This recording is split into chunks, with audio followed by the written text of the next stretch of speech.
Aha, a ti padà dé. Ẹ ṣeun. Ṣé ti bẹ̀rẹ̀ sà? Ẹ ṣeun. Ẹ má bínú gbogbo ọmọ Yorùbá. À ń tẹ̀síwájú ní orúkọ Olúwa. Ọ̀tá kan ń gbìyànjú ni, ṣùgbọ́n àwa ni a ti borí. Àwa lolúborí, a ti jáwé olúborí o. Ẹ ṣé. So bàbá wa, ibi tá a bá ọ̀rọ̀ yẹn dé, òun ni ẹ ti gbọ́ yẹn. Bàbá, ẹ wá bá wa yànnà náà because kíní ń jà nílẹ̀ Yorùbá, ó sì ń jà wá lógun. Ó mà ní dàásóra. Òun ló mú pọ̀pọ̀lọpọ̀ tó yẹ kó dìde kán sọ̀pọ̀tì ìrìn àjò yìí tó ní kálukú wọn fi rowọ́ àfi tí generation upon generation kan continue nínú ìdààmú yìí. Ẹ ṣeun sir. Ẹ ṣé ọmọ mi, God bless you. Ìjà Yorùbá, ìjà tá à ń jà fún Yorùbá, ìjà tí Ọlọ́run fún ara ẹ̀ fọwọ́ sí mi. Ìjà wọ́n ní ọ̀pọ̀lọpọ̀ tó ti fẹ́ kí irú mi kí n sọ pé mi ò ṣe mọ́. Irú ọ̀rọ̀ tó ń sọ sí mi, wọ́n ń fẹ́ kí n sọ pé ó sú mi kí n sọ pé mi ò ṣe mọ́. Wọ́n rẹ́ni tó jókòó lára àwọn ọmọ Yorùbá tó lọ ń ṣoògùn tó ń kó gbèdè wípé kí Professor Akintoye kékeré kan ṣé kó má lè jàjà ẹ mọ́.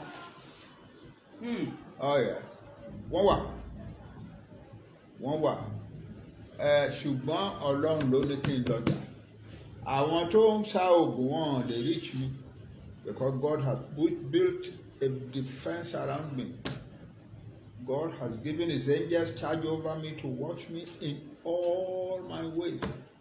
The angels are always bearing me up in their hands. Amen. And therefore I shall never do as much as dash my foot against a stone. Kò sọ́gbọ́n wọn tán lè dá kò ṣeé ṣe. So ìyẹn wà ń bẹ̀. Kí ni ìdí tí wọ́n ṣe rí àwọn Yorùbá tó ń ṣe burúkú bẹ́ẹ̀ yẹn? Ìdí ẹ̀ ni wípé èkíní àwọn tí à ń bá jà kì í ṣojú ìjà, àwọn ò bá wa ja ìjà ojú lásán o. Àwọn ọmọ Yorùbá gbọ́dọ̀ mọ eléyìí. Àwọn Fúlàní tó ń bá wa jà, wọn ò bá wa ja ìjà ojú lásán. They are fighting us with spiritual warfare. Big time. Ẹni tó bá dẹ̀ fẹ́ mọ̀ nípa yẹn, ó easy láti find out. The Fulani are always using àwọn kan a group of people. Wọ́n rò pé spiritual power wà lọ́wọ́ wọn tán pè ní Marabu from Senegal. So àwọn náà máa ń kó wá sí Nàìjíríà. Àwọn fúnra wọn ò, they are not good Muslims. Àwọn Fulani fúnra wọn, they are not good Muslims. But those people are supposed to have a lot of power. And látijọ́ tí wọ́n ti dá Nàìjíríà sílẹ̀ ní independence làwọn Fulani ti depend heavily upon the Marabouts pé kán máa sáwọn yòókù. Tó bá tẹ̀ ṣe burúkú sí wọn kí wọ́n má gbé wọn débi pé wọ́n máa jà padà àbí kí wọ́n máa lọ ráyọ̀ àbí wọ́n máa ṣe kinní kan. So kí gbogbo ẹ̀ dákẹ́rẹ́ ọ̀rọ̀ káwọn máa ṣe burúkú yẹn sí wọn káwọn má lè dáhùn káwọn má lè resist káwọn má lè reject ẹ̀. Ìyẹn ń lọ. I can give you the ní 2019 àwa kan tapera wa ní Southern and Middle Belt Leaders Forum.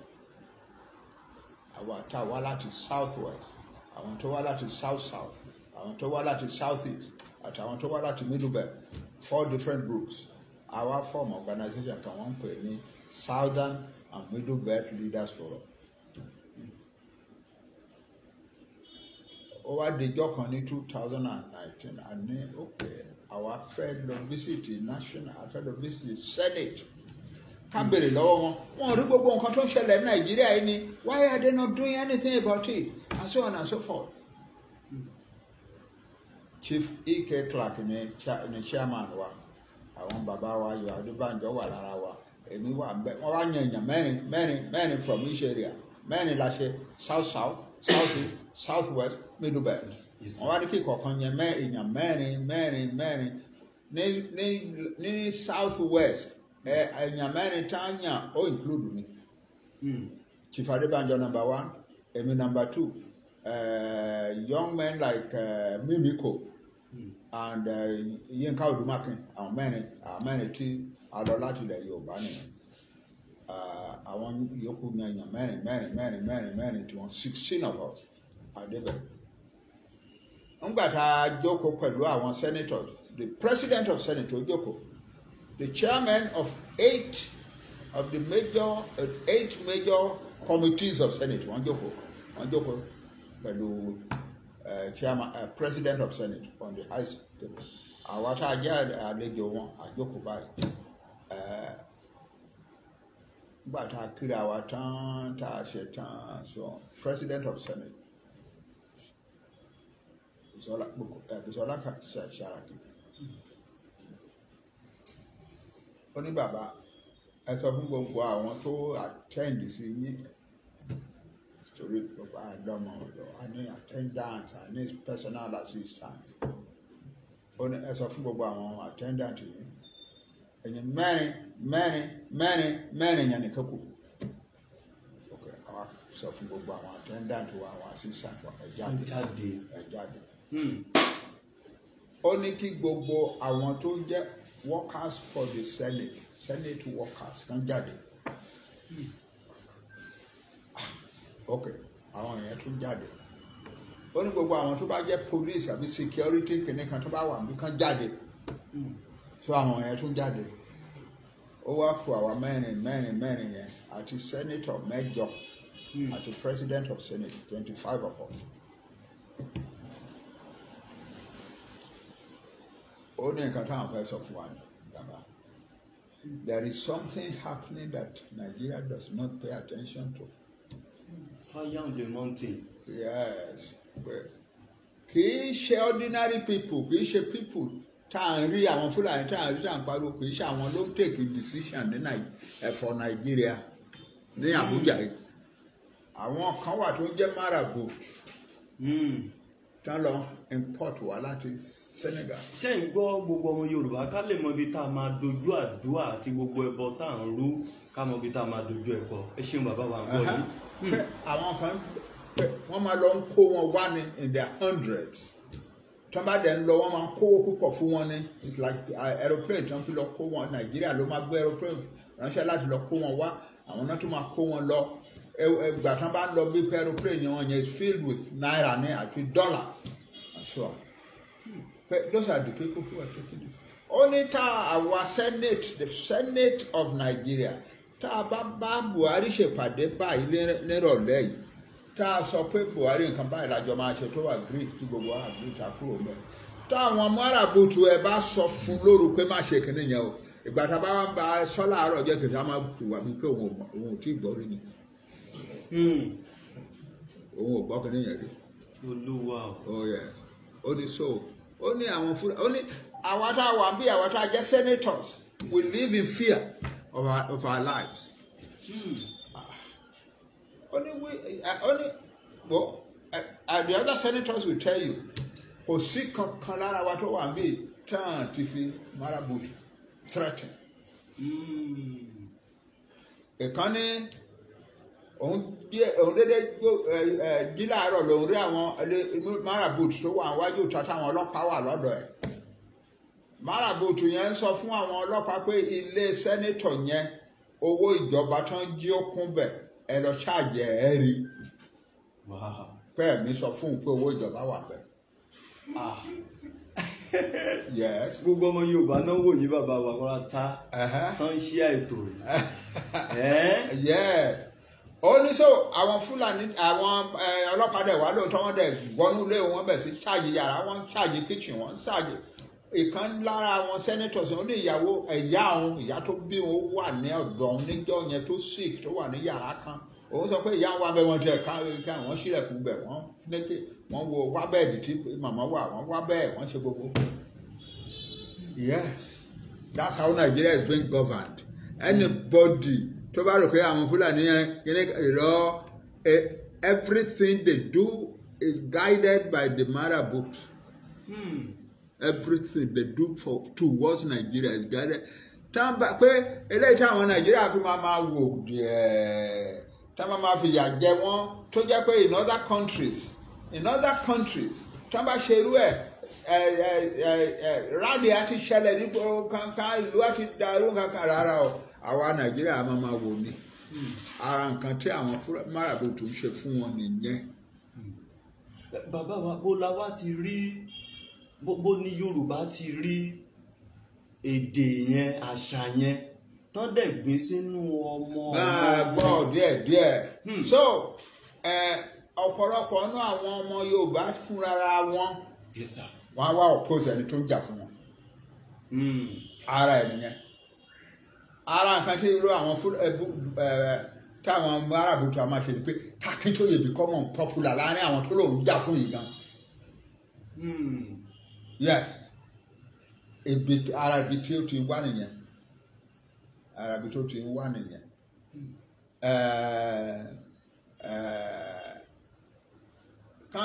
Kí ọ̀pọ̀lọpọ̀ Yorùbá máa dìde kán máa denounce Akíntóyè pé irọ́ ló ń pa.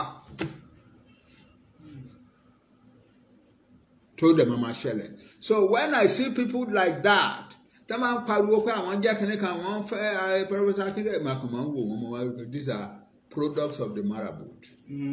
Product of the marabut. Ṣé ń gbọ́ gbogbo ọmọ Yorùbá? They are the product of marabut.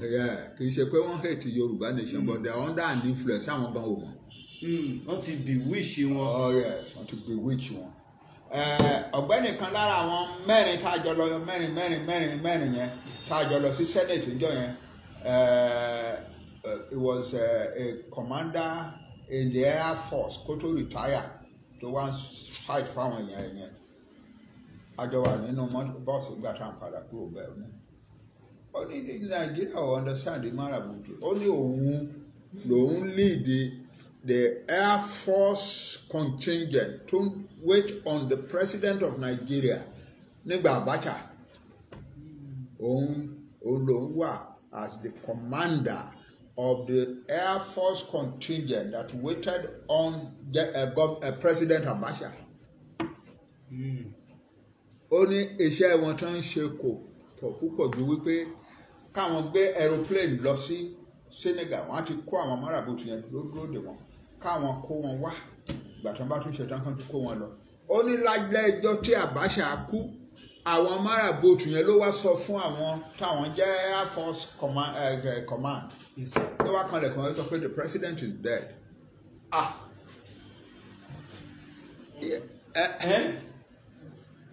Yeah. Oh yes. Jesus. So that's what we are living with. So ká má bínú síra wa tá a bá gbọ́ ẹni tó ń sọ burúkú irú ẹni tó sọ pé Yorùbá ò ṣe é jà fún kankan wọ̀nyẹn àwọn product marabut ni wọ̀nyẹn. Gbogbo ọmọ Yorùbá ń ní irú àwọn bẹ́ẹ̀ olótùtù gbogbo ẹ̀ product of marabut. Ẹ jọ̀ọ́ ẹ jẹ́ ká kíyè sọ̀rọ̀ ẹ̀ ká dẹ̀ máa kẹ̀ ká kíyè sára Ọlọ́run á ràn wá lọ́wọ́. Bàbá wa àfẹ́ dá yín ní because ẹ̀kọ́ yẹn pọ̀. Ṣé ọ̀rọ̀ yìí tán ti gbè sínú ọ̀pọ̀lọpọ̀ àwọn èèyàn wa ẹ̀ àtọmọ kékeré o òun náà mo sọ̀rọ̀ ìránṣẹ́ Ọlọ́run lẹ́ẹ̀kan tó jẹ́ ọmọ Yorùbá ọba aṣọ tiẹ̀ ìjòyè aṣọ tiẹ̀. Gbogbo wọn pátápátá they are operating under the influence of the spiritual influence of the marabut. Pé kí Yorùbá máa lójú kán máa unite kán máa bára wọn jà especially ẹni tó bá dìde bí irú Akíntóyè yẹn tó lóun fẹ́ gbà wọ́n sílẹ̀ kán máa bájà kán kọjú ìjà sí kán máa sọ burúkú nípa ẹ̀. So nígbà tí wọ́n bá ń sọ burúkú nípa ẹ̀ I know where it is coming from. Therefore I don't let it touch me. I know where it is coming from. The enemy is engineering my own people against me. So what I do is ignore them and pray for God's protection. That's all. So bó ṣe jẹ́ nìyẹn ẹnìkan Yorùbá very few nations in the world ló wà unite with Yorùbá. Absolutely. Bẹ́ẹ̀ ni sir. I have traveled in almost every country on earth. Àwọn countries kéékèèké tó ń ṣe wá yapa kúrò ní ara Russia ara Soviet Union tán wá dé kíní tí à ń gbórúkọ àwọn Uzbekistan Kyrgyzstan kankan gbogbo wọn mo ti dé rí. Gbogbo wọn mo ti dé rí.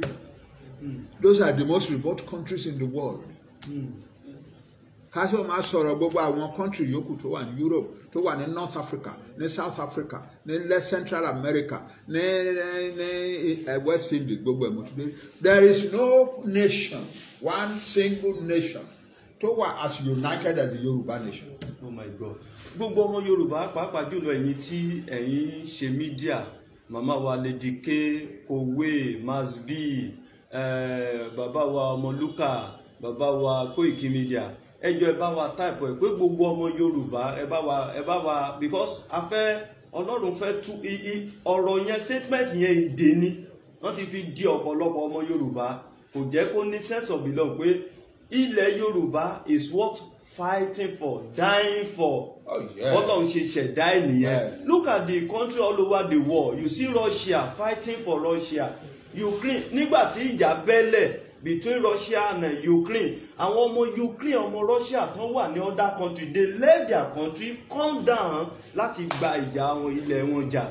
So báwo ni ti Yorùbá ṣe máa wà except from that? Yorùbá ò wọ yàtọ̀. Ó yàtọ̀. The Yoruba people are as united, more united than most countries in the world. The Yoruba are united. Nígbà náà sọ pé ẹnu Yorùbá òkò mo máa ń wò kí ló mú nǹkan ẹnu Yorùbá òkò ẹnu wá kò. Bàbá wa mo fẹ́ kó ẹnu wá kò. Yes sir. Ẹnu wá kò. When the rest of tropical Africa was living in the bush or in something and something, we are the Yoruba people who gathered together. We Yoruba people, we created towns and cities and palaces and big marketplaces. Àwa la ṣe ẹlẹ́nu wọ òkú. Tẹnu wa bá fẹ́ kó kí la wá fẹ́ ṣe a fẹ́ dòrìṣà ni. We are human beings. We have our faults, but we are a very powerful nation. Heavily united people, and we have achieved great things in history. So, we create the first Europeans to enter into the interior of Yorùbáland, Clapperton and his group in 1825 December. It be the rest of Africa, big towns at every short distance from one another. Only time kúrò ní ìlú kan báyìí. Recede lẹ́yìn wọn, the noise of another town tún máa down níwájú tá a máa gbọ́. Wọ́n ní tí àwọn òyìnbó kan tó wá sí one of the Yoruba towns in 1640 ó ní ọjà tí òun wá sí tóun wá sí about 9,000 people ló wà nínú ọjà ìtàn trade nínú ọjà yìí. Only this marketplace is 4 times as big as a new market in Amsterdam. My God. The ones of our unite. We are a powerfully united people. Extremely united people. Yes. Oh my God. And we will win what we want. What we want is to be a separate country in the world. We will be. Amen. We cannot continue to be in a country with people who are saying that we must perish. Thank you, sir. And the government is helping them to do it. For 8 years now, we have been under the government of the Fulani that is helping the Fulani people, one, to scatter all over Nigeria and destroy, kill, maim, all over. They have been,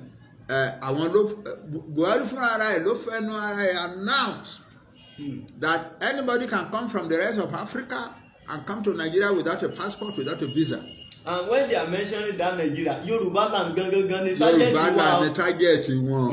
Yorùbáland ni target wọn because ilẹ̀ ọlọ́ràá nìyẹn. Wọ́n kàn fi Nigeria bójú. Wọ́n kàn fi Nigeria orúkọ Nigeria bójú ni. Yorùbáland náà mi. Non-target. Yes, so that is it. If people are like that in the country we live in, and the government is not saying that what they are doing is criminal and therefore acting against them, then the government is supporting them. And therefore we have legitimacy on our part to lead. That is all. That is all. Nobody in the world can argue against that. That here are people called the Yoruba, living in the same country with another people called the Fulani. The Fulani are saying that the Yoruba must perish. Absolutely. And the government is not saying no, what we are saying is criminal and acting against it. Then the Yoruba are free to leave. Yes, sir. That's all. Yes, sir. And they can't come with the stop war. Nobody can stop us. So bàbá wa even gan torí àwọn Yorùbá gan tẹ̀ ti sọ pé ẹni tí mò ń kó ti ọ̀rọ̀ ìlẹ́ẹ̀kan tó ní Ìgbò Yorùbá ò ṣe jà fún mọ́kànlú bábù wáyà ṣebí Yorùbá náà ló ń jà fún Yorùbá sì ti jẹ lọ pé ọmọ Yorùbá kan ti wọlé sí presidency ló ń sọ yẹn pé ṣebí Yorùbá náà ló ń gbìyànjú àti jà fún ilẹ̀ Yorùbá ọmọ Yorùbá dẹ̀ ti jẹ lọ. àwa òfin jà fún president. ẹ ṣeun gbogbo ọmọ Yorùbá. ẹgbà tí wọ́n ń ṣe election. Yes sir. a sọ fúnra wa àfẹnukonu sọ fúnra wa all over the world gbogbo àwa tá à ń jà fún self-determination ẹ má dá sí ọ̀rọ̀ politics wọn o ẹ má dá sí ọ̀rọ̀ election wọn o ẹ má dá sí o inú mi dẹ̀ dùn pé àwọn èèyàn wa wọ́n unite wọ́n dá sí ọ̀rọ̀ politics it was wonderful. There was only one occasion tí èmi bí bàbá yín tí mo dá sí ọ̀rọ̀ politics ìgbà tó dàbí wípé àwọn ará Èkó ń ṣe yẹ̀gẹ̀yẹ̀gẹ̀ Ìgbò máa nà wá di gómìnà ní Èkó wọ́n á fi wípé wọ́n ní àtijọ́ àwa tá à ń jà fún òmìnira Yorùbá àti ní ká má dá sọ̀rọ̀ politics wọn ṣùgbọ́n tí ká dákẹ́ sí eléyìí. olù ọba kún ọba náà ní iṣẹ́ kó má dàbí òwe bàbá wa. ṣé a máa wá dákẹ́ sí eléyìí báyìí. mo wá pe ọ̀pọ̀lọpọ̀ èèyàn mo béèrè lọ́wọ́ pé ṣé èmi bàbá yín náà mo gbúdọ̀ dákẹ́ kí kálíbò fún Ìgbò man kó di governor of Lagos State. Ìbùkún ni fọmọ ọ̀dọ̀ náà tó fọgbọ́n ṣe é àwọn kan tó fẹ́ máa mi sí interpret yìí. ọ̀pọ̀lọpọ̀ wá ní bàbá ẹ dá sí. wọ́n mi sí interpret. so mo wá make a statement pé ẹ gbọ́wọ́ ẹ̀yin ará Èkó mi ò support party kankan o ṣùgbọ́n mo support Yorùbá o. kílẹ̀ Yorùbá má parun kó má gbé kó má di tààtàn. ẹ bá máa dìbò mi ò ní kẹ́ dìbò fún any candidate o. ṣùgbọ́n tẹ́ ẹ bá máa dìbò ẹ dìbò in such a way tó jẹ́ pé Yorùbá people ló ṣe máa control Èkó àwa lálẹ́ Èkó ẹ má jẹ́ kán gbà lọ lọ́wọ́ wa. ẹ̀fà bàbá wa ìjà tẹ́ ẹ jà yẹn is biblical torí àlejò gbọ́dọ̀ máa ṣe olórí ọmọ ilẹ̀ Yorùbá àjèjì it's a curse. Nigeria is a curse upon Yorùbá. So àwa a ò dá sí ọ̀rọ̀ politics wọn wọ́n yan president. I elect a president, thank God. Àbúrò mi Bọ́lá Tinubu ni wọ́n yàn. Very good, very very good.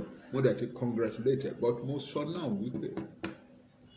Ìyẹn dàtún gbọ́ ọbẹ̀ dàtún ṣe o. Náà pé Nàìjíríà ò kì í ṣe country Yorùbá o. Ti Yorùbá o. Ẹ ṣeun. Nàìjíríà ò kì í ṣe country ti Yorùbá o. Bó ṣe lé ìtọ́ láti bí ọdún mẹ́jọ táwọn rí táwọn Fúlàní wá táwọn pa àwọn èèyàn wa they have killed 29,000 Yorùbá people. They have degraded the confidence of large numbers of 90% Christian that was murdered for their faith worldwide they were killed in Nigeria 90%. Okay, so bẹ́ẹ̀ni so àwa ò lè dúró sínú Nàìjíríà o ìwọ tó wá di president yóò dá o because bá a ṣe negotiate pẹ̀lú president tẹ́lẹ̀ tí wọn ò dá wa lóhùn àmọ́ wípé tá a bá wá negotiate pẹ̀lú ìwọ báyìí wà á dá wa lóhùn because ara wa ni ẹ́ that's all but we want to leave Nigeria and we are going to leave. You know Nigeria ò ní legitimacy fáwa mọ́. 1940 amalgamation ti parí láti 2014. ó ti parí jọ́tàn tí àwọn máa pa wá kì í ṣe pé wọ́n dédé tán wá ń pààyàn wọ́n sì sọ ṣáájú we are going to kill, maim, destroy. And they came to Igangan. They came to our church, massacre people on Sunday. They came all over Yorùbáland. All over Yorùbáland. So our name of obligation to be citizens of Nigeria anymore. Nigeria ò ní legitimacy fún àwa Yorùbá mọ́, and we are going to leave Nigeria. It's as simple as that. Lágbára Ọlọ́run. So another thing àwọn èèyàn sọ pé Yorùbá ò Yorùbá ṣòro jàdùn kankan. Yes sir. Ní 1963. Ẹ máa gbọ́ o. Ní 1963. Torí lẹ́yìn èní báyìí tá a bá tún gbọ́ lẹ́nu ọmọ Yorùbá kan pé Yorùbá kò ṣeé jà fún ilẹ̀ Yorùbá ò ṣeé jà ọmọ Yorùbá ò ṣeé jà fún kí lẹ láà máa ṣe. Yorùbáland máa arrest ẹ. Ẹ ṣe bàbá wa, à ń gbọ́ yín. 1963, I was a young man. Yes, sir. And I was doing research in like Yoruba history. Yes, sir. But what control coming was Yoruba wars of the 19th century. And continue to research later. So mo lọ sí gbogbo Yorùbá nílẹ̀ Yorùbá ní Nàìjíríà ní gbogbo Benin Republic, Togo, etc. Finding out. So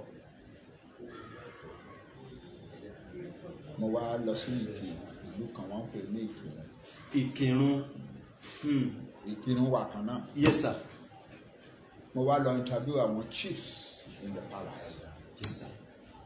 Àwọn chiefs yẹn ló wá sọ fún mi pé ọmọ yìí o ǹjẹ́ o gbórúkọ bàbá tó ń jẹ́ ọlọ́ba àgùn ìlú tó ń jẹ́ ọba àgùn ǹjẹ́ o gbórúkọ wọn ni kò jìnnà sí Ìkìrun bíi lọ síbẹ̀ wàá rí bàbá náà he is the ruler of that town. Yes, sir. It's a small town kò tóbi bí ètò Ìkìrun but the old man there is very knowledgeable about nǹkan tó ń béèrè wọ̀nyí. So nǹkan àgbà ni mo béèrè sá. Bó ṣe ṣẹ̀ wá. So wọ́n ní kò teacher lọ sí teacher náà pé gbogbo àwọn àti lọ sí school. Bẹ́ẹ̀ni sá. Lọ síbẹ̀ wà rí bàbá yẹn á sọ pé nǹkan tó ń béèrè tó dàbí pé àwa ò mọ̀ dáadáa á sọ fún ẹ. So mo wá lọ sí ìlú náà tó ń pè ní ọba 4 days mo fi interview bàbá yẹn 4 days. One of the things tó sọ ó ní àti bẹ̀rẹ̀ lọ́lọ́run to make a covenant with the Yoruba people. Okay. Ó ní àti bẹ̀rẹ̀ ló ti bá ìran Yorùbá dá májẹ̀mú. Yes. Ó ní àwọn bàbá wọn àwọn olórí wọn kúnlẹ̀ síwájú Olódùmarè báyìí. Yes, sir. Olódùmarè wá ń sọ fún wọn wípé ẹ̀yà Àtìyìn ò ní parẹ́ láéláé. Àṣẹ Èdùmàrè. Pé òun dẹ̀ ti ṣètò. Olódùmarè sọ fún wọn pé òun ti ṣètò. Pé tó bá di wípé ẹ ń lọlẹ̀ ẹ gbàgbéra ẹ ń sùn. Ó bá di wípé ẹ ń lọlẹ̀ èèyàn kan á wá sáàárín yín láti wá enlighten yín láti gbé yín padà sókè ibi tẹ́ ti wá. Òkè lẹ belong sí òkè ní Yorùbá belong sí among humanity. Tó bá di wípé ẹ ń lọlẹ̀ èèyàn kan dìde á wá gbé yín padà síbi tẹ́ belong sí. Bàbá wa á lọlẹ̀ ó kọjá bẹ́ẹ̀. Ọlọ́run gbé ẹ̀yìn àti bàbá ṣe Sunday nǹkan so ó ní Ọlọ́run Olódùmarè sọ fún wọn wípé àwọn tí òun line up yẹn pé àwa máa wálé kọ̀ọ̀kan nígbà tẹ́ bá fẹ́ di pé ẹ ń lọlẹ̀ ẹ ń ṣe kíní kan yẹn wọ́n tò títí the end of the world ni o. Kò sí jọ́ tí line yẹn máa break. Kò sí jọ́ tí Yorùbá máa wà ní trouble tán rí ọmọ Yorùbá kan tó máa dìde. Kò sí ara àwọn tó ń rán nìyẹn o. So your nation will never become a small nation. Your nation will never become a subdued nation. Nǹkan tí bàbá yẹn sọ fún mi jọ ẹ̀ nìyẹn. Gbogbo ọmọ Yorùbá ṣe ń gbọ́ ìtàn 1963. Bẹ́ẹ̀ni. My God. March 1963. My God. Ọjọ́ mẹ́rin náà fi ṣe interview. Yes. Fún àwọn. Nǹkan mìíràn tó sọ fún mi ó pọ̀ rẹpẹtẹ but eléyìí ó yẹ kí gbogbo Yorùbá gbọ́. Pé Ọlọ́run ti tò àwọn kan sílẹ̀ tó jẹ́ pé nígbà tí ó bá dàbí pé Yorùbá ń sùn lọ wọ́n ń sùn nù wọ́n ń gbàgbéra wọ́n ń lọlẹ̀ àṣọ èèyàn kan wá tó máa ẹyẹ sùn jí má sùn ẹyẹ sùn ẹ dìde kẹ́ padà ẹ belong síbi tẹ́ wà ibi tí Ọlọ́run fún yín mú yín sí ó ga ju eléyẹ padà síbẹ̀. ṣe bàbá wa. So kéèyàn kan máa sọ pé Yorùbá ò unite Yorùbá we are a special people before God. we are special people. ènìyàn pàtàkì lójú Ọlọ́run níwájú Ọlọ́run ní ìran Yorùbá jẹ́. kò síjọ́ tí Yorùbá máa lọlẹ̀ tó dẹ̀ máa dúró sílẹ̀ bẹ́ẹ̀ á ti lọlẹ̀ láti 1914. láti ń lọlẹ̀ díẹ̀ díẹ̀. láti 1914. yes, because àwọn òyìnbó ò fẹ́ràn wa. àwọn òyìnbó ò fẹ́ràn wa. because a yàtọ̀ lójú wọn sí gbogbo other black people ní Africa. Àwa by the time they came we were already educated. We were already educated people. As in producing lawyers, doctors, engineers, and so on. By the time when you go my day in 1990 something. So, and the first newspaper to be published in Africa. Not Nigeria, in Africa. Yes, was published in Abeokuta in 1859. My God. Huh? 1859. 1859. Yeah. 1859. So our Yorùbá were a people of God's promise. Gbogbo àwọn Yorùbá náà ti ń kí yín wẹ́lẹ̀wẹ́lẹ̀ náà ń kí yín náà ń dúpẹ́ lọ́wọ́ yín náà dẹ̀ ń ṣí àìtò yìí kódà bàbá wa Kóìkì ti gbé báyìí so millions of àwọn èèyàn sì náà ń tẹ̀lé wọn so àwọn tó ń wo ìpàdé yìí wọ́n mọ̀ pé yes nǹkan kan. We are a people of God's promise. We have àwọn Jews who claim that àwọn people of God's promise they are. But the only thing advantage the land writing. We don't have writing. So we cannot tell our story. But we now have a means of recovering our story. I have written a book, Yoruba History. I have written another book, Yoruba People. Profile of the foremost black nation in the world. The foremost black nation in the world. Ìyẹn ti publish ẹ̀ báyìí nílé àìsí mi lé ní òjẹ́ ká ti ṣe launching ẹ̀. It's a very big book. Mi ò mọ̀ pé ó máa tóbi tó yẹn ó gbọ́ tó tóbi gan-an ni. Then I am writing another one now. It's going to be a shorter book. The spiritual history of the Yoruba people.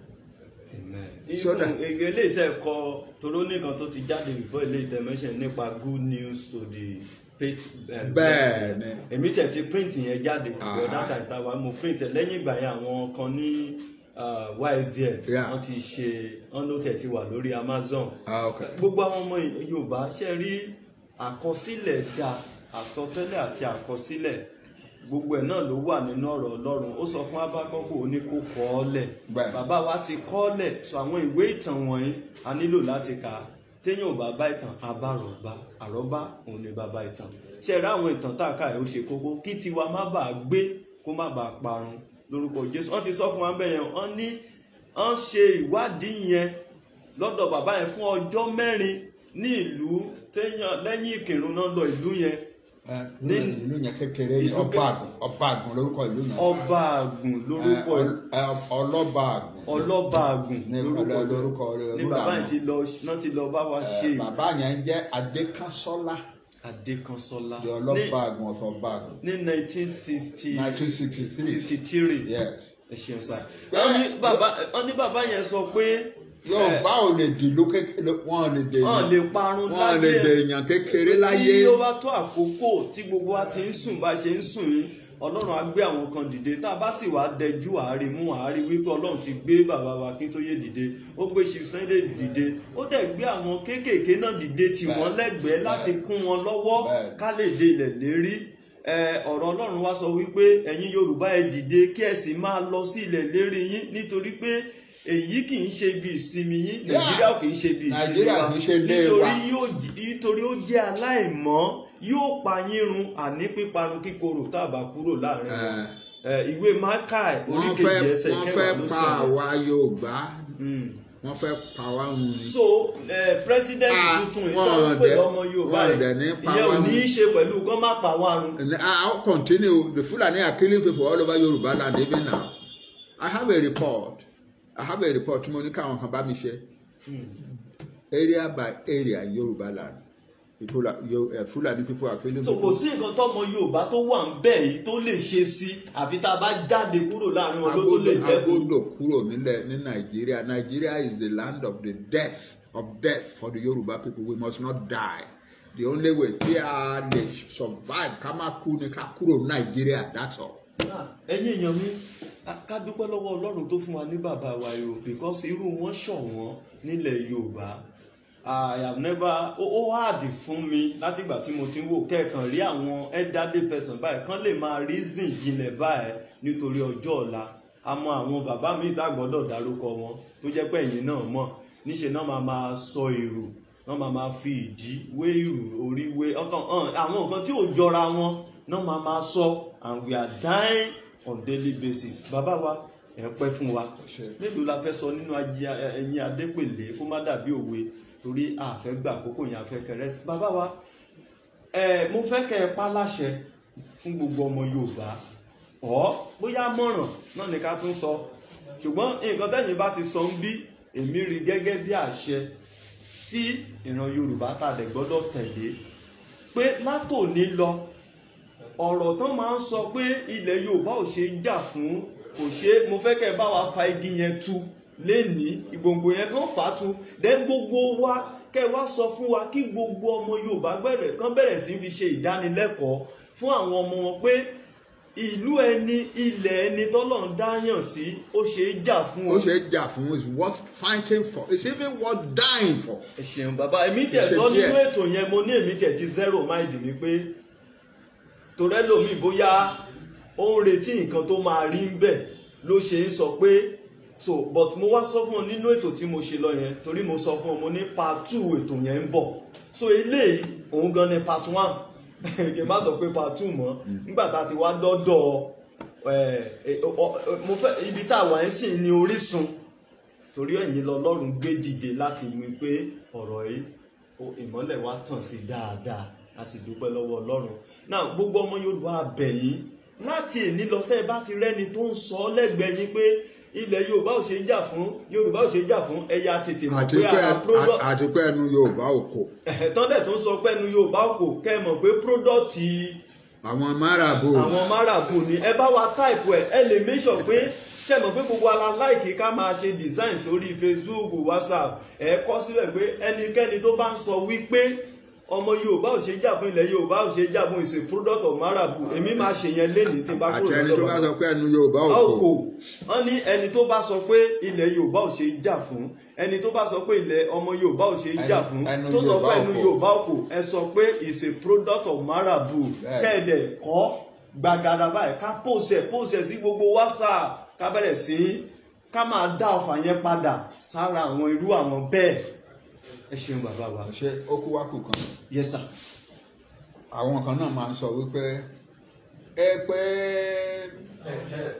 àwòlẹ̀ ló ń ja ẹ̀tàn àwòlẹ̀ ni àwòlẹ̀ ìjọba Ọ̀yọ́ Ọ̀yọ́ ilé ni ò kì í sọ̀rọ̀ Ọ̀yọ́ ilé. Yes sir. Ọ̀yọ́ ilé ṣùgbọ́n ó fẹ́ràn mischief kó máa ṣe mischief láàrin àwọn chiefs yẹn. Yes sir. so àwọn èèyàn ò láìkí ẹ. so ńgbà táwọn kan wá revolt against ẹ tí wọ́n wọnú ìlú Ọ̀yọ́ lára àwọn ọmọ country yẹn náà ni o. Yes sir. tí wọ́n wọ àárín ìlú Ọ̀yọ́ the revered and great city of Ọ̀yọ́ ilé tí wọ́n wá bẹ̀rẹ̀ sí bà nǹkan jẹ́ káàkiri ìgboro. ó wá ránṣẹ́ sáwọn chiefs ẹ̀ pé kán wá help o sí chief kankan. àwọn èèyàn ti kún eré ètò ìdìbà tó ń gbọ́ yín bàbá wa ẹ pẹ́ fún wa. ẹ ṣe ó wá ránṣẹ́ sí àwọn chief rẹ̀ kò sí chief kankan tó wá dá lóhùn. Okay. so ńgbà tí gbogbo ẹ lọlẹ̀ tán ó wá gbé ìpè jáde láàárọ̀ ọjọ́ kejì ó wá gbé ìpè jáde ó wá ń ṣe ìpè fún àwọn chiefs wọ̀nyẹn. ẹgbọ́n ètò yìí o.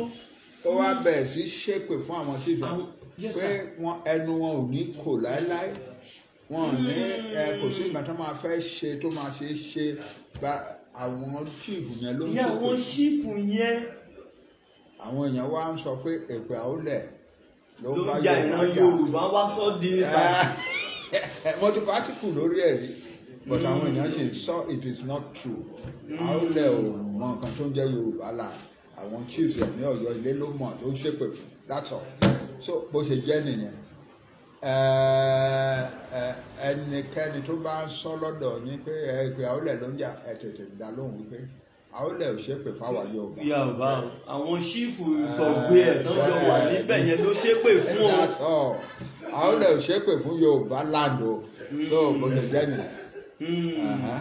Ọlọ́run tiẹ̀ sọ ó ní Ọlọ́run gan ló tiẹ̀ ní àṣẹ ìbùkún àti èpè lọ́wọ́ ó ní ẹni tí ó ń sọ fún Ábúráhámù ó sì ń sọ fẹ́yìn náà bàbá wa ẹni tó bá bùkún yín ni yóò bùkún fún ẹni tó bá ṣe the otherwise òun náà rí the otherwise so ẹni ìbùkún ni yín níwọ̀n ìgbà tọ́lọ́run ò ti sọ fún èpè fún yín gbogbo èpè tán ń ṣẹ́ orí ara wọn ló ń lọ ẹni ìbùkún ni yín bàbá wa kò dẹ̀ sí gbogbo àwa tá à ń súnmọ́ yín tá kì í rí ìbùkún bẹ̀rẹ̀ láti bí ààbò torí láti ìgbà tá ìrìn àjò yìí ti bẹ̀rẹ̀ ààbò yẹn ní agbára both spiritually physically invisible and visible ààbò yìí ní ipọn mo wà lára àwọn tán mú ní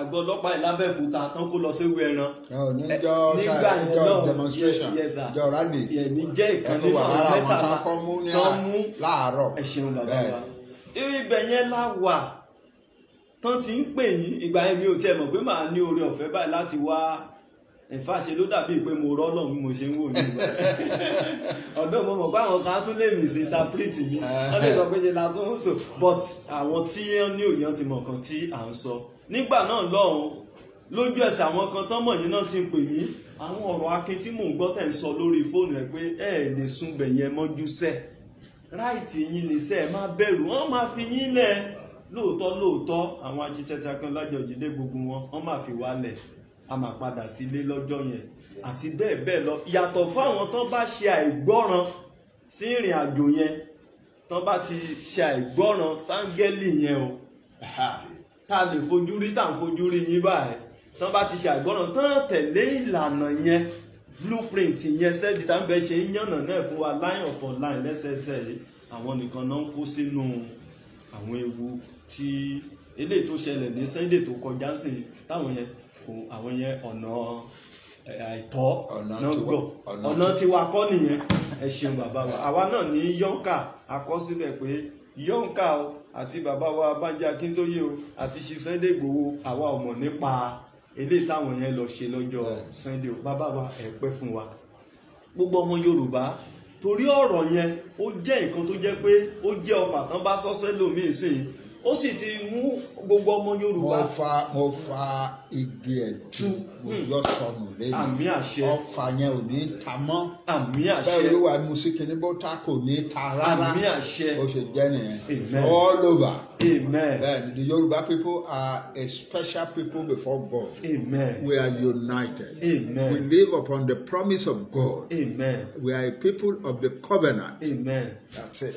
ẹ ṣeun bàbá wa gbogbo ọmọ Yorùbá ní láti èní lọ èní ní ọjọ́ kẹta oṣù kẹfà ọdún 2023 náà àjàgà náà ti wó báyìí ó ti wó àjàgà nígbà tá a ti dọ́dọ̀ ẹni tí Ọlọ́run fi àṣẹ lé lọ́wọ́ láti kó wa kúrò lóko ẹrú àjàgà náà ó ti fọ́ so láti èní lọ gbogbo ẹ̀yin pásítọ̀ ọmọ Yorùbá the indigenous Yorùbá clergymen nínú church yín torí èmi ti bá pastor tó ń sọ bẹ́ẹ̀ pàdé rí wọ́n ní ká preach ẹ̀ ká fi ṣe ìdánilẹ́kọ̀ọ́ fúnra wa fáwọn ọmọ wa fáwọn ọmọ Yorùbá wípé Yorùbáland ṣe é jà fún Yorùbá people ṣe é jà fún ẹnu wa dẹ̀ ti kò èpè Awújalẹ̀ ò dẹ̀ ja ẹnikẹ́ni dẹ́ ẹ̀yin tẹ́ jẹ́ Muslim náà ẹ jọ̀ọ́ ẹ máa bá wa sọ bẹ́ẹ̀ lọ́dọ̀ yín kẹ́ fi ṣe wàásùn ó tó fi ṣe wàásùn then number 3 ẹ̀yin bàbá wa ní ti ìṣẹ̀ṣe torí ìṣẹ̀ṣe yẹn la bá lọ́wọ́ yín kó ní kálukú yẹn tó yà wọ́n ní ká jọ̀ náà pé à ń gbọ́ burú lẹ́nu abọ́ rẹ̀ pé káyé sọ pé ilẹ̀ Yorùbá ò ṣe é jà fún ṣé Amẹ́ríkà là á fẹ́ lọ jà fún àbí Russia. tá a bá gbọ́ anybody tó sọ ká dálẹ́kùn ìdílé rẹ̀. tá a bá rí ẹni tó ń sọ àṣẹ ọ̀rọ̀ jáde àṣẹ tẹ̀lé látẹnu bàbá wa pé tá a bá rẹ́ni tó ń sọ bẹ́ẹ̀ ní dàsóra tàbí nílé lójú ẹsẹ̀ ká bẹ́gilé ká sọ pé gbẹ́nu ẹ sọ̀rọ̀ má sọ bẹ́ẹ̀ mọ́ ilẹ̀ Yorùbá ó tó gbèjà ó tó jà fún ojú òní tiwa o gbogbo ọmọ Yorùbá ọ̀rọ̀ láti gbọ́ dẹ́ wọ́n dẹ̀ tún ní ká sọ fún wa wípé nǹkan tó wà nílẹ̀ ó kọjá pé ọmọ yín ló wà ní presidency o pé ilé tó lọ o pé gbogbo nǹkan tí ó múnú wọn dùn ní inauguration tán ṣe yẹn ni wípé wọ́n ti jẹ lọ pé that means pé ẹ̀yin náà gbọ́ lẹ́nu Gòyàn tó ń sọ pé pé inú òun dùn Nàìjíríà ti lò 60 years á tún lò 60 years míì ẹ̀ẹ́dẹ̀gbọ́n nǹkan tọmọ yín náà sọ tó ń sọ̀rọ̀ nípa nǹkan tí ó wà united tó ń sọ pé ó wà united wọ́n ní rárá kò rí bẹ́ẹ̀ o so ojú òní tì wá bàbá wa ó wo ni ká jẹran pẹlẹnu ṣùgbọ́n ọ̀nà fún òjẹ́ kó má dàbí òwe bàbá wa inú wa dùn níṣe lọ́lọ́run fi sí mi lọ́kàn pé tá a bá débí pé ká béèrè lọ́wọ́ yín kẹ́ ẹ̀ lè bá wa fa igi náà tu ó sì ti di fífà tu gbogbo igi tí àti fàtú lẹ́yìn ó di àṣẹ so gbogbo ọmọ Yorùbá pátá nílé lóko ẹjọ́ ká fi eléyìí ṣe pa ọgbọ́n eléyìí tí bàbá yẹn sọ àpò ara ẹ̀ ló sọ sí àwọn kọ́ ni olórí aláṣẹ ilẹ̀ Yorùbá o gbogbo wa la mọ̀ o àdẹ̀mọ́ ọ ní ojú tó yónú gbogbo ẹ̀ báyìí gbogbo ẹ̀ láti mọ̀ ẹ má bínú o so ẹ jẹ́ kí n kọ orin yìí ká máa fi dágbére fúnra wa bàbá wa ẹ pẹ́ fún wa ààbò Ọlọ́run á máa wà pẹ̀lú yín inú wa dùn. ẹ̀yin náà tẹ́ ẹ̀ ń ja ìjà ìkankan ò ní sọnù lára yín. àmín àṣẹ. ẹ ní fọwọ́gùn ẹ ní fẹsẹ̀ gùn. àmín àṣẹ. ẹ̀yin lẹ máa rúùlù country yín lẹ máa direct country yín the right way. ẹ ṣé mo dúpẹ́ lọ́wọ́ yín. yes sir. Ọlọ́run fẹ́ kí n máa dúpẹ́ lọ́wọ́ yín. ọdẹ dúpẹ́ lọ́wọ́ yín. bàbá wa tiẹ̀ ṣe nǹkan kan tó wú mi lórí ṣé kí n sọ pé bí ìwúrí kọ́ náà mi ní sọ ẹ má jẹ́ sọ pé ìwúrí tó yà mí lẹ́nu nígbà tán fẹ́ wọlé ọ̀dọ̀ wa ń kanlẹ̀kùn wa kókókó can you see that kind of example a kind of legacy tán fi ilẹ̀ fún wa àpẹẹrẹ rere téèyàn bá fẹ́ wọlé àkọ́kọ́ kanlẹ̀kùn wow that's wonderful mo á sọ bàbá wa jẹ ẹ wọlé ní rárá wọn gbọ́dọ̀ kanlẹ̀kùn gbogbo wa là ń rẹ́rìn it was so wonderful so wonderful a ní bàbá kan bàbá àrà tó mọ iye àwọn ọmọ gbogbo ọmọ Yorùbá ìjọ ẹ bá wa pé ètò yìí kókó broadcast ni pé kò rí bẹ́ẹ̀ o kò rí bí olóòtú ṣe ń sọ àtàwọn míì ìsọ̀gbè bẹ́ẹ̀ politics náà fi ń ṣe o wọ́n rán wọn sáàárín wa kan lọ máa sọ pé Yorùbá ilẹ̀ Yorùbá kò ṣe jà ni o ó dẹ̀ wá ṣe ni láàánú pé ọmọ Yorùbá náà tún rán sí ilẹ̀ Yorùbá láti máa sọ bẹ́ẹ̀ torí àtijẹ àtimu ṣùgbọ́n lẹ́ni ogun náà ti ṣẹ́ àjàgà náà ó ní lónìí ló yí àjàgà Nàìjíríà kúrò lórí wa lọ́rùn wa Ọlọ́run ti yí dànù lórí wa so ká wá máa fọkàn wa sí ipa ọgbọ́n ká dẹ̀ make sure wípé ẹnikẹ́ni bí bàbá wa ṣe sọ tó bá tún sọ bẹ́ẹ̀ Bíbélì wípé iniquity shall shut their mouth the mouth of iniquity that shall be shut up so irú àwọn bẹ́ẹ̀ ká máa shut up ẹnu wọn pé irọ́ ló ń pa má bà ayé wa jẹ́ má bà ilẹ̀ wa jẹ́ ìran tó ń bọ̀ ló má ta ọ̀rọ̀ tá a wá yànnà náà lénìí tọ́lọ́run bá wa bu tó bá wa pa iná ẹ̀ lénìí iná àjèjì ni tó ń dásà ní wa Ọlọ́run dẹ̀ ti pa náà Ọlọ́run ti fa igi yẹn tu kò yà yín lẹ́nu pẹ́ lè gbọ́ rí lẹ́nu bàbá wa ṣé ó yà mí lẹ́nu because bẹ́ẹ̀ lọ sọ́dọ̀ ní Ọ̀fífẹ́ a ní Yorùbá ò ṣe jà fún bẹ́ẹ̀ lọ sọ́dọ̀ ní ọba àná a ní Yorùbá ò ṣe jà fún bẹ́ẹ̀ lọ sọ́dọ̀ ti bí àwọn àgbàlagbà tó yẹ kẹ́ ẹ bá ọ̀rọ̀ rere lẹ́nu wọn pé kò rí bẹ́ẹ̀ ò ṣe jà fún o gbogbo wọn nítorí ìmukúmu ìjẹkújẹ nǹkan personal gain ní wọn self interest greediness kò lè jẹ́ kán sọ pé rárá kò rí bẹ́ẹ̀ o wọ́n ń lò láti fi gbógun ti ilẹ̀ Yorùbá ni ṣùgbọ́n a dúpẹ́ lọ́wọ́ Ọlọ́run pé a ní bàbá kan tó mọyì ilẹ̀ Yorùbá tó mọyì nǹkan tọ́lọ́run gbé fún wa tó sì mọyì àwọn ọmọ tí Ọlọ́run dá tì wọ́n lẹ́yìn ògo ni fún Ọlọ́run ojú òní tì wá bàbá wa a máa rí yín bá àwa ní ìgbàgbọ́ wípé a máa dé ilẹ̀ lérí lágbára Ọlọ́run. I'm very soon. Yes sir. Bàbá wa dẹ̀ dúpẹ́ lẹ́tà tẹ́ kọ sí ẹni tó ṣẹ̀ débẹ̀ ìkọ́ ìgbésẹ̀ tọ́lọ́run ní kí Mósè gbé nìyẹn lọ sọ fún pé kó jẹ́ kí àwọn ènìyàn mi kó lọ. So either by letter or by whatever, it's already recorded all over the world that letter has been submitted pé we are going and we are going. Nígbà tó bá wá lójú gbogbo ẹ̀ àlà either ní ọwọ́ líle tàbí lẹ́rọ̀ because it is a revolution. Ọlọ́run sì bá wa revolute. Ẹ ṣeun bàbá wa. Thank you ọmọ. Yes sir. Ẹ ṣé ẹ kú iṣẹ́. Ẹ ṣeun bàbá wa. All right. Ẹ ṣeun ṣé bàbá o ti wa. wá tán báyìí. Ẹ jẹ́ kí n forin yìí ká forin yìí. Okay. Ẹni sùn orin kan wà tí mo fẹ́ kẹ́ ẹ gbọ́ bóyá ẹ̀dẹ̀ tí ń gbọ́ lábẹ́lẹ̀ tí mi mọ̀ ẹ lè tẹ́ ẹ kọ́kọ́ gbẹ́lẹ̀ kan tá a fi kí yín ẹ sọ pé orílẹ̀-èdè wa dúró torí ìyà yìí ti pọ̀ jù.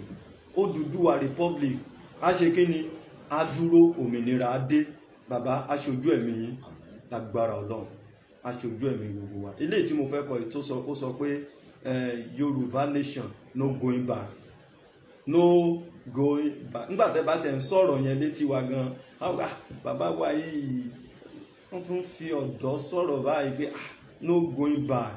Ẹ jẹ́ ká gbọ́ ilé yìí. Ẹ ṣeun gbogbo ọmọ Yorùbá akínyìn o ẹ jọ̀ọ́ ẹ bá wa ṣí ètò yìí o ẹ bá wa ṣí ètò o ẹ bá wa ṣí ètò yìí o kí gbogbo ọmọ Yorùbá kan gbọ́ pátápátá wípé ó ti connect. Ẹ ṣeun bàbá.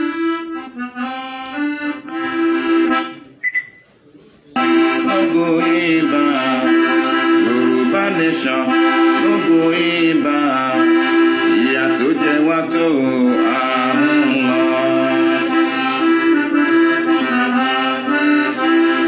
Yorùbá nation, no going back. Yorùbá nation, no going back. Ìyà tó jẹ wá tó àrùn lọ. Àwọn ẹ̀yà kan ń bẹ òní ilẹ̀ yìí. Wọ́n sọra wọn dọlọ́run ò lé wa lórí. Wọ́n pera wọn ní èdè àbọ̀ntòrò. Gbogbo agbára ni wọ́n ń lò lé wa lórí. Wọ́n ń pa wá nípakúpa o lójoojúmọ́. Gbogbo nǹkan oko wa ni wọ́n ti bàjẹ́. Wọ́n kó gbogbo irúgbìn wa fẹ́ràn wọn jẹ. Gbogbo àgbẹ̀ tó bá tún sọ̀rọ̀ wọn pa á di. Wọ́n ń bá ìyàwó wa sùn nínú ọkọ pẹ̀lú AK-47 ní ọwọ́ wọn. Bẹ́ẹ̀ ni kò síjọba tó lè gbà wá sílẹ̀, ṣùgbọ́n lọ́run Oòduà á kó wa yọ. Ìyà tó jẹ wá tó àmì ńlá. Nàìjíríà báyìí o, Nàìjíríà báyìí o, ìyà tó jẹ wá tó àmì ńlá. Yorùbá nation, gbogbo yín bá. Yorùbá nation, gbogbo yín bá. Ìyà tó jẹ wá tó àmì ńlá. Ìyà tó jẹ wá tó àmì ńlá. Ìyà tó jẹ wá tó àmì ńlá. Ìyà tó jẹ wá tó àmì ńlá. Ẹ ṣeun bàbá wa àdúpẹ́ gbogbo àwọn ọmọ yín náà ń kí yín wọ́n kàn bẹ̀rẹ̀ sí ń táìpù ní kódà wọ́n ṣàfẹ́ máa wò yín wọ́n fẹ́ ká fi yín lẹ̀ àwọn kan kọ lẹ́tà pé kí n má ti jẹ́ kẹ́ lọ ẹ ṣeun sá ẹ ṣeun sá so ẹ rí each time tẹ́ bá sọ̀rọ̀ gbogbo là ń fìlì àlàáfíà ìmísí àlàáfíà ìmísí òmìnira ibẹ̀ yẹn la ti ń mọ̀ pé yes this is God not human. Àdúpẹ́. Bàbá wa ṣé. Thank you. Thank you sir. Okay. Ó dàbọ̀. All right. Ẹ ṣé o. Ó dàbọ̀ gbogbo lé Okay. bàbá wa ẹ̀yin tẹ ó dàbọ̀ ẹ ṣé. So a ní rí jù báyìí lọ àkíyín ẹ ti mọ ibi tí bàbá wa wà kó má dàbí ìpèsè la tún polówó ibi tá a wà ẹ ti mọ ibi tán wà ibẹ̀ náà lọ́lọ́run tún ràn wá lọ́wọ́ dé àdẹ̀dúpẹ́ lọ́wọ́ Ọlọ́run ojú òní tì wá gbogbo ẹ̀yin ọmọ Yorùbá pátá ó mà ní ìdásóra la máa kúrò Èkó délé ẹ ṣé púpọ̀ ní gbogbo ibi tá a wà lẹ́lẹ́gbẹ́jẹgbẹ́ lókan òjọ̀kan kí gbogbo wa máa sa ipá rere láti rí pé orílẹ̀-èdè Yorùbá dúró ká work in unity not to work against what we are doing tabadẹ̀rẹ̀ ẹnikẹ́ni tó fẹ́ máa work against the unity we shut off their mouth immediately a máa rí yín bá ọ lágbára Ọlọ́run a tún máa pàdé láyọ̀ ẹ ṣé ẹ jọ̀ọ́ ẹ bá wa share ètò ẹ bá wa love ẹ káwọn èèyàn fi gbọ́ pé yes kò rí bẹ́ẹ̀ o a dẹ̀ ti fa igi yẹn tu so láti èní lọ kò sí tó bá lẹ́ni tó sọ létí wa lẹ́gbẹ̀ẹ́ wa káyà shut up ẹnu ẹ̀ ẹ ṣé púpọ̀ God bless us in Jesus name ẹ ṣeun.